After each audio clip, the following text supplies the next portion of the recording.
ଶ୍ରୀମନ୍ଦିର ରତ୍ନଭଣ୍ଡାର ରତ୍ନ ଗଣତି ମଣତିରେ ବିଳମ୍ବ ନେଇ ବର୍ଷିଲା ବିଜେଡି। ରତ୍ନଭଣ୍ଡାର ଅଳଙ୍କାର ଅଛି ନା ହରିଲୁଟ୍ ହୋଇଗଲା ବୋଲି ପ୍ରଶ୍ନ କରିଛନ୍ତି ବିଜେଡି ଉପସଭାପତି ପ୍ରତାପ ଜେନା। ରତ୍ନଭଣ୍ଡାର ଖୋଲିବାର ଏତେ ଦିନ ପରେ କାହିଁକି ଗଣତି ମଣତି ହେଉନାହିଁ ବୋଲି ସେ ପ୍ରଶ୍ନ କରିଛନ୍ତି। ଶ୍ରୀମନ୍ଦିର ଓ ମହାପ୍ରଭୁଙ୍କୁ ନେଇ ଲୋକଙ୍କ ଭିତରେ ଭାବାବେଗ ରହିଛି। ଓଡ଼ିଶା ସରକାର ଗୁଜରାଟରୁ ପରିଚାଳିତ। ଓଡ଼ିଶାର ଖଣି ପାଣି ଏବଂ ବାଲି ମାଟି ସବୁ ଗୁଜରାଟ ଦ୍ୱାରା କଣ୍ଟ୍ରୋଲ। ओडिया अस्मिता बोली आउ किछि नाही, सबकिछि गुजराटींक नियंत्रण रे रहिछि बोली अभियोग करिसंती बीजेडी उपसभापति प्रताप जेना। केते दिन हे गला से अलंकार भंडार रु बाहरियारे आज पर्यंत काहेकि गणति मनति होउनी।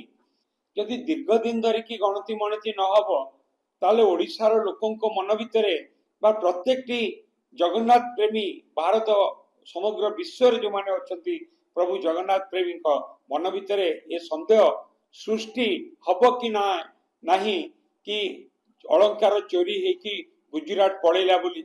ओडिशार खणी पानी बाली माटी इलेक्ट्रिक सबु तो वर्तमान गुजरात कंट्रोल ले। ओडिशा रे ओडिशा लोकन कथा कोन अछि? ओडिशा रे ओडियांकर अस्मिता आ नाही। ओडिशा रे सबु गुजराटींकर एठी ओडिशा रे वर्तमान मालिक गुजरात।